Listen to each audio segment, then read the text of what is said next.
Se dirige-t-on vers une partition de la profession d'avocat d'affaires? Pour l'heure, la belle dynamique des dernières années n'est pas près d'être remise en cause et devrait se poursuivre selon les prévisions de l'étude Xerfi France.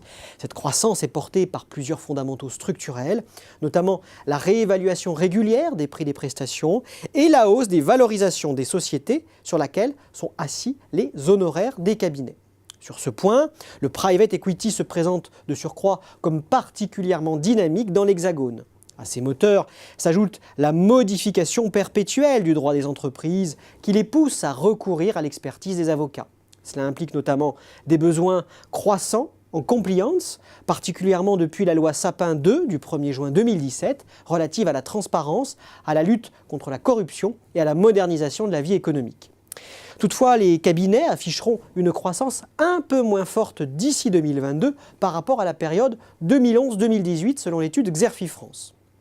Entre le Brexit, le retour à des politiques protectionnistes et la surveillance accrue des autorités antitrust, les signaux d'alerte se multiplient.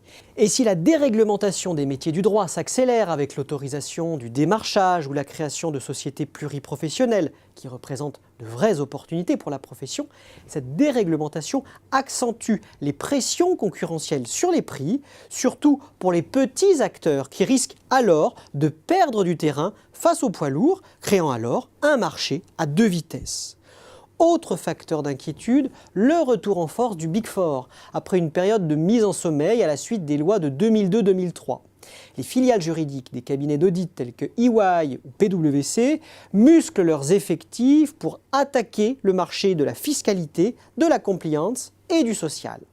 Les cabinets doivent également apprendre à gérer le turnover de leurs effectifs, en particulier avec la jeune génération.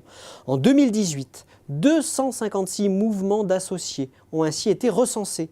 C'est un record.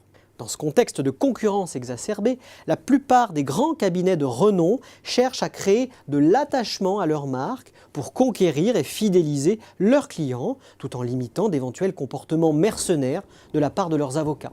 Les grands cabinets prennent aussi le virage du digital, car les technologies numériques provoquent de profonds bouleversements. Elles imposent aux cabinets traditionnels d'adapter leur modèle d'affaires et de repenser leurs relations avec les startups technologiques, les fameuses legal tech. Si les plateformes juridiques en ligne étaient vues initialement comme la grande menace à venir, elles ouvrent en réalité de nombreuses opportunités aux cabinets. Par exemple, en libérant les collaborateurs des tâches les plus chronophages et logico-déductives pour leur permettre de se concentrer sur des missions plus créatrices de valeur. Les cabinets d'avocats d'affaires multiplient ainsi les ponts avec le monde de la tech pour s'acculturer et ainsi adapter leur organisation aux nouvelles conditions de marché.